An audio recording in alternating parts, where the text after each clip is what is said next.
Masih di Rossi, komunikasi di masa pandemi jangan bikin frustasi. Rabu kemarin, jagat Twitter diramaikan dengan trending tagar presiden terburuk dalam sejarah dan tagar rektor UI.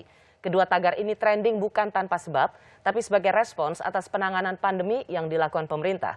Selain itu, mereka juga mempersoalkan aturan baru yang membolehkan rektor UI merangkap jabatan sebagai komisaris BUMN. Padahal dalam statuta UI sebelumnya, rektor dilarang rangkap jabatan. Hari ini saat kita bersiaran Kamis 22 Juli, akhirnya Rektor UI mengundurkan diri dari wakil atau sebagai wakil komisaris BRI. Saya ke Bung Fadlizon, Anda keras sekali terhadap statuta yang diubah, Ari Kunchoro yang Rektor UI menjadi wakil komisaris BNI. Sekarang hari ini, hari Kamis, sudah mundur dari wakil komisaris BRI. Tapi Anda bilang mundur juga sebagai Rektor UI. Kenapa ini tidak dipandang sebagai sebuah pilihan yang paling ideal? Jadi begini, Rossi, kita nih satu angkatan yang sama-sama di Fakultas Sastra UI. Saya ini alumni Sastra UI dan alumni S3 juga dari UI. Saya pernah merepresentasikan UI sebagai mahasiswa berprestasi pertama Universitas Indonesia di tahun 94 dan juga di tingkat nasional. Jadi saya juga aktivis. Saya kira kita malu semua ya. Malu ya? Anak UI, alumni UI harus malu. Dan itu juga kita membuat keprihatinan dari Profesor Lukman Hakim yang dulu Ketua Dewan Mahasiswa di tahun 78 itu, yang pernah menjadi Kepala LIPI juga menghubungi, ya kita membuat semacam pernyataan keprihatinan alumni UI. Kenapa orang yang mengaku sebagai alumni UI, lulusan UI, anak UI, dengan motonya adalah kebenaran, kejujuran, kebenaran, keadilan, harus malu dengan apa yang terjadi pada rektor UI, menjadi rektor dan mau menjadi komisaris? Kenapa kita harus malu? Dan merasa bahwa UI tercoreng dan ini mempermalukan pemerintah. Bahasa kerennya itu kan, veritas, probitas, justisia. Ya, jadi kebenaran, kejujuran, keadilan, kira-kira begitulah. Nah, ini semua yang sudah dilanggar dan menurut saya ini telah mencoreng. Jadi kejadian itu sudah terjadi. Jadi menurut saya untuk menjaga integritas UI itu sebaiknya memang setelah ini lebih bagus mengundurkan diri dan itu akan baik bagi. Kan sudah mundur dari wakil komisaris BRI, nggak cukup? Ya menurut saya kan ini yang menjadi masalah kan di UI-nya, ya kan? Statuta UI yang dilanggar dan keterlanggaran itu sudah terjadi. Ya, baru kemudian. Bagaimana kalau kita memandang dari perspektif ini, Bung Fadli? Seorang rektor UI, seorang cendekiawan, dia hanya melaksanakan amanat dipilih sebagai rektor, amanah. Diminta sebagai wakil komisaris BRI, juga amanah. Dia menjalankan itu. Dan toh peraturan pemerintahnya sudah diubah, statuta UI-nya kan sudah diubah. Ya, tapi kan kejadiannya sudah terjadi. Nah, dan kemudian telah menciptakan juga kegaduhan di kalangan masyarakat dan UI menjadi olok-olokan sedemikian rupa di jagat internet dan di jagat dunia maya dan bahkan di mana-mana gitu ya. Dan saya kira banyak alumni UI yang merasa bahwa namanya tercoreng gitu. UI ini pernah ada Bung Abalin ini juga alumni UI.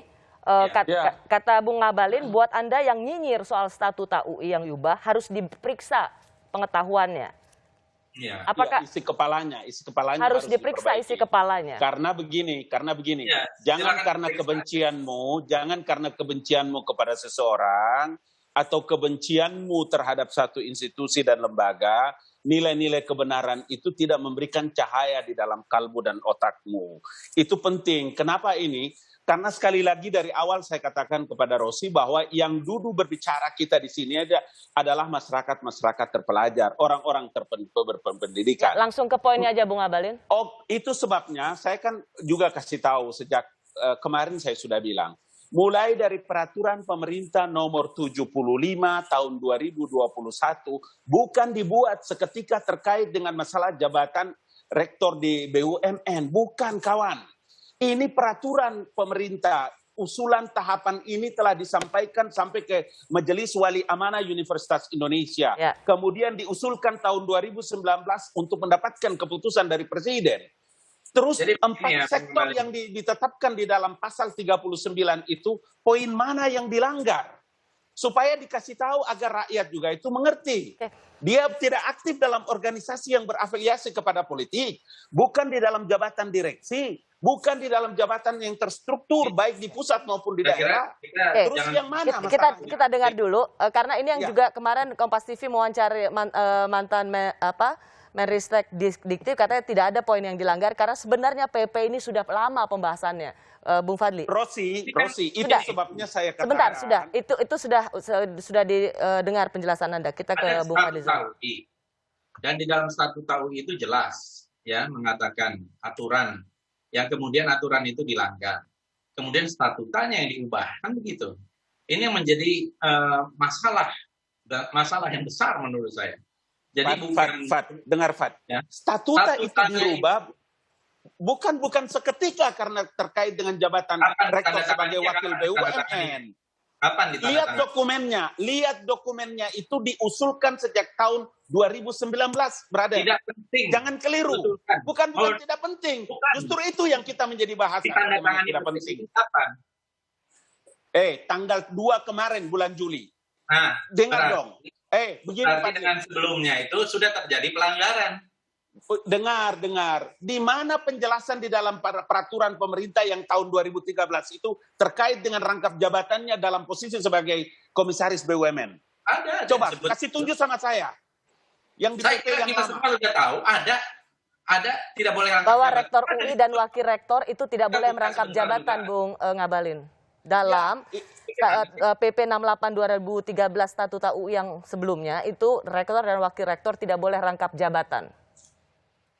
Yang ditekankan pada waktu itu adalah dalam posisi peraturan pemerintah yang lama itu adalah terjadinya conflict of interest. Ya, tidak ada. Kasih tahu sama saya. Coba dibacakan dong. Kasih tahu sama saya tentang konflik of interest mana yang menjelaskan tentang PP itu. Biar jelas, jangan melintir-melintir. Jadi gini, bukan melintir karena Bung Ngabalin, ini tapi dipandang sebagai di tengah masa pandemi di mana energi harusnya tercurah pada upaya-upaya yang lebih baik. Ini seolah-olah peraturan presidennya hanya ingin melindungi satu orang saja dan mencoreng muka pemerintahan. Ini tidak ada kewibawaan dan menimbulkan distrust, ketidakpercayaan bahwa peraturan bisa diubah hanya demi kepentingan satu orang. Makanya saya bantah. Kenapa itu saya harus bantah? Supaya tidak dibully hari-hari di media sosial karena orang tidak mengerti. Makanya saya bilang yang nyinyir itu diperiksa isi kepalanya. Dia mengerti nggak tentang peraturan yang lama dan peraturan yang baru? Kalau enggak nanti pusing orang. Kalau dia tidak mengerti masalah, kemudian dia ngomong seenak perutnya, kemudian orang lain itu dianiaya, dizolimi. Bagaimana kita memfitnah orang tanpa kita punya pengetahuan apa-apa? Sekarang dia sudah mengundurkan diri. Begitu kan, Rosi? Tadi sudah ada pernyataannya. Kalau pernyataan Ngabalin ini, tentu saya kira harus membela situasi yang seperti itu. Ya. Kemarin waktu soal vaksin berbayar, kita tahu juga saudara Ngabalin membela vaksin berbayar habis-habisan. Kemudian saya kasih tahu oleh presiden. Ya kan? Begini. Yang saya tanya itu adalah dari mana Anda menemukan kalimat bahwa vaksin hibah dari Emirat Arab itu dipakai pemerintah untuk berdagang dengan rakyatnya. Itu fitnah menurut saya. Tidak benar pernyataan itu. Gitu loh. Iya, kan kita ada di ruang publik kan kayak begitu.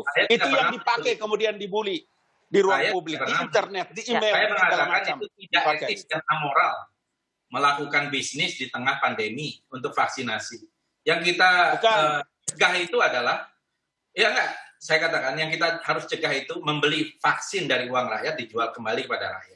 Dan jangan sampai vaksin itu yang menyesatkan publik. Itu yang menyesatkan. Jangan sampai vaksin hibah Sinovac itu yang diperjualbelikan. Ada dua hal di sini ya yang diributkan. Yang kemarin adalah soal vaksin berbayar, individual boleh berbayar, itu sempat diributkan dan kemudian oleh Presiden Jokowi juga dibatalkan. Lalu ada soal statuta yang kemudian ini bukan PP-nya yang dibatalkan, tapi Rektor UI Ari Kunchoro mengundurkan diri sebagai Wakil Komisaris BRI. Yang mungkin harus diluruskan di sini adalah tadi Bung Ngabalin ini mengatakan yang harus diluruskan tidak benar bahwa vaksin yang berbayar itu adalah hasil hibah atau dari hasil Uni Emirat Arab. Itu yang harus Anda ingin luruskan kan? Itu yang saya bilang. ya, vaksin yang hibah dari Uni Emirat Arab menjadi dokumen yang dimiliki oleh Departemen atau Kementerian Kesehatan. Jadi ada dua yang kita luruskan di sini, Bung Abalin. Tidak benar bahwa vaksin berbayar itu yang tadi direncanakan untuk berbayar itu adalah hibah atau bantuan. Itu udah clear. Yang kita kritik itu adalah vaksin berbayarnya sendiri. Dari anggaran pendapatan belanja negara. Semua rakyat yang melakukan vaksinasi gratis. Karena yang dipakai uang itu adalah uang rakyat, APBN yang dialokasikan oleh negara. Titik itu Jadi kalimat. kita kritik kemarin, dan saya kira juga didengarkan oleh Presiden, dan itu hal yang bagus. Ya. Bahwa tidak ada lagi vaksin berbayar individual. Kalaupun ada, tetap akan menggunakan vaksin gratis atau didorong soal vaksin gotong royong dengan private sector atau pihak swasta. Perusahaan swasta atau perusahaan ini, jadi, tapi tetap gratis. itu adalah mereka membiayai karyawannya sendiri. Pertanyaan adalah di masa pandemi ini, apakah kita akan selalu melihat komunikasi-komunikasi yang menimbulkan kegaduhan lagi? Kami kembali sesaat lagi.